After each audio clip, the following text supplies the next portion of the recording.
Hello students, आज हम हिंदी में कक्षा 8 में वसंत भाग 3 से कविता 8 यह सबसे कठिन समय नहीं, इस कविता को हम पढ़ेंगे।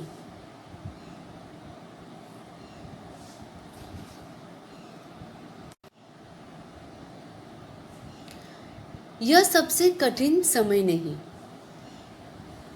बच्चों, इस कविता की कवित्री है जया जादवानी। इस कविता के माध्यम से कवित्री हमें यह बताना चाहती है कि दुख, परेशानी और कठिनाइयों के आने से जीवन रुक नहीं जाता और ना ही इन सब से हमें निराश होना चाहिए। हमें हमेशा अपने मन से डर, भय, निराशा और संकोच को हटाकर प्रयत्न करते रहना चाहिए और अपने लक्ष्य को पाने के लिए जीवन पथ पर हमेशा आगे बढ़ते जाना चाहिए। तो बच्चों, आइए देखते हैं कि इस कविता में कवित्री हमें और कौन कौन सी बातें बताना चाहती है। तो आइए इस कविता को पढ़ते हैं और इसका भावार्थ समझते हैं। नहीं, यह सबसे कठिन समय नहीं, अभी भी दबा है चिड़िया की चोंच में तिनका और वह उड़ने की तैयारी में है। अभी भी झड़ती हुई पत्ती थामने को बैठा है हाथ एक। अभी भी भीड़ है स्टेशन पर, अभी भी एक रेलगाड़ी जाती है गंतव्य तक, जहां कोई कर रहा होगा प्रतीक्षा।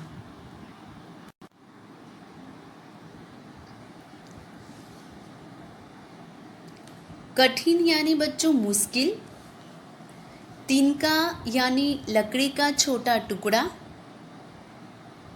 झरती यानी गिरना, थामने यानी पकड़ना, गंतव्य यानी कि जिस स्थान पर पहुंचना होता है, और प्रतीक्षा का अर्थ होता है इंतज़ार। तो बच्चों, इस पंक्तियों में कवित्री यह कहना चाहती है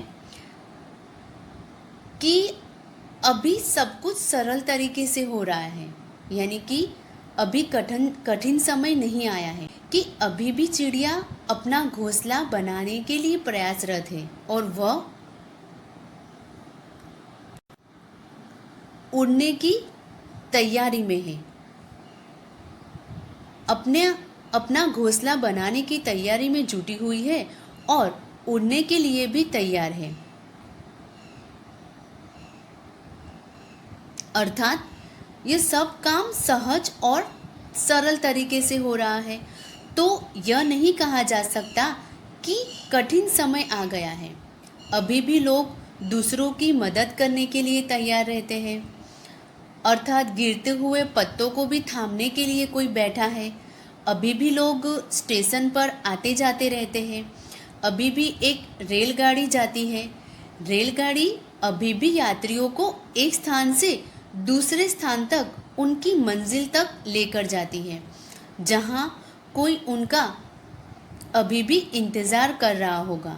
रेलगाड़ी उनको अपनी मंजिल तक लेकर जाती है, यानी यह सभी क्रियाएं स्वाभाविक रूप से हो रही है। तो यह नहीं कहा जा सकता कि कठिन समय की शुरुआत हो गई है। गिरते हुए लोगों को थामने के लिए, उनकी मदद करने के लिए व्यक्ति तैयार होता है और स्टेशन पर लोगों की भीड़ लगी हुई है। यात्री आ रहे हैं, जा रहे हैं।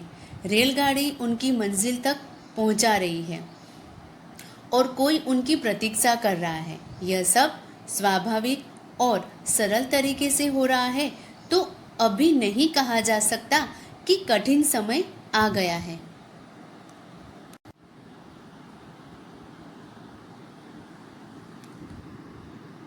अभी भी कहता है कोई किसी को, जल्दी आ जाओ कि अब सूरज डूबने का वक्त हो गया।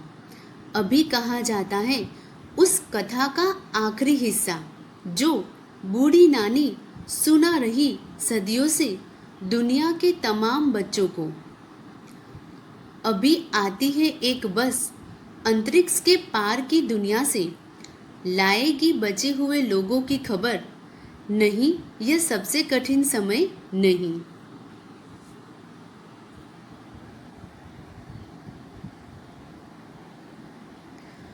वक्त यानी कि समय,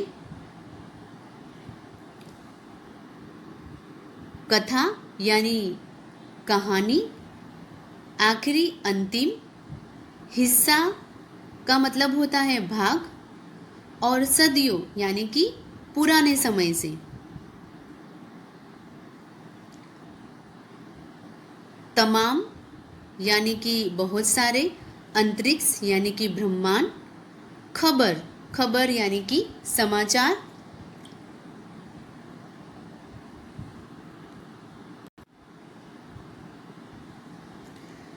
इस पंक्तियों में कवि कहना चाहती है कि अभी भी कोई किसी का इंतजार करता है, उसे पुकारता है और कहता है सूरज डूबने का समय हो गया है कि तुम लौट आओ। अभी भी बूढ़ी दादी नानी पुरानी कहानियाँ सुनाती है। उसकी अंतिम हिस्से को बहुत ही रोचक तरीके से सुनाते हैं। दुनिया के बहुत सारे बच्चों को बूढ़ी दादी नानी अभी भी परियों की कहानी, अंतरिक्ष की कहानी सुनाती है। यहाँ पर लेखिका एक अन्य उदाहरण भी देती है कि जब दादी नानी बच्चों को अपनी अंतरिक्ष की कहानियाँ सुनाती रही होगी, दूसरे ग्रहों की कहानियाँ सुनाती रही होगी, तब तक यह नहीं कहा जा सकता कि अब कठिन समय की शुरुआत हो गई है। यह सबसे कठिन समय अभी भी नहीं कहा जा सकता, क्योंकि सब अपने सरल तरीके से हो रहा है, सभी अपना अपना कार्य कर रहे हैं। तो यह नहीं कहा जा सकता कि कठिन समय आ गया है। तो कहने का अर्थ यही है कि जब तक कोई किसी का इंतज़ार कर रहा है और कह रहा है कि सूरज डूबने का समय हो गया है, जल्दी आ जाओ, जब तक बूढ़ी नानी दादी कहानियाँ सुनाई जाती रहेगी, तब तक सबसे बुरा समय नहीं आ सकता।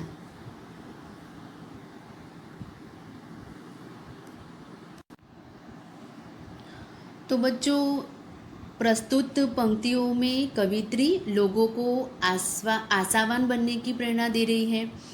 व्यक्ति को लगता है कि यह समय सबसे कठिन है, उसके बचने की उम्मीद नहीं है, लेकिन फिर भी जीवन में कुछ उदाहरण हैं जिन्हें हम देख सकते हैं। कि यहाँ पर कवित्री ने हमें चिड़िया का उदाहरण दिया है कि चिड़िया की चोंच में तिनका दबा हुआ है, वह अपना घोंसला बनाने की तैयारी में है। पेड़ से जो पत्तियां गिरती हैं उन्हें भी इकट्ठा करके अपने घर ले जाने के लिए लोग अपने हाथों से थामने के लिए बैठे हैं। लोग अभी भी घर जाने के लिए तैयार बैठे हैं। रेलगाड़ियों पर जाने के लिए स्टेशनों पर भीड़ बैठी है। अपने घर जाने वालों की कोई कमी नहीं है। अभी भी स्टेशन पर अपनी मंजिल तक पहुंचाने के लिए एक गाड़ी जाती है। अतः निराश होने की आवश्यकता नहीं है और यह सबसे कठिन समय नहीं है। आगे और कवित्री कहती है कि शाम होने पर बाहर जाने वालों का इंतज़ार आज भी किया जाता है। कोई किसी की प्रतीक्षा कर रहा होता है कि घर जल्दी लौट जाओ। जीवन अपनी ही गति से चलता रहता है। नानी दादी आज भी पुराने ज़माने की कहानियाँ सुना रही है। अतः यह सबसे कठिन समय नहीं है। आशा बची हुई है, इसलिए निराश होने की आवश्यकता नहीं है। तो बच्चों, हमने ये कविता आज पढ़ी, यह सबसे कठिन समय नहीं।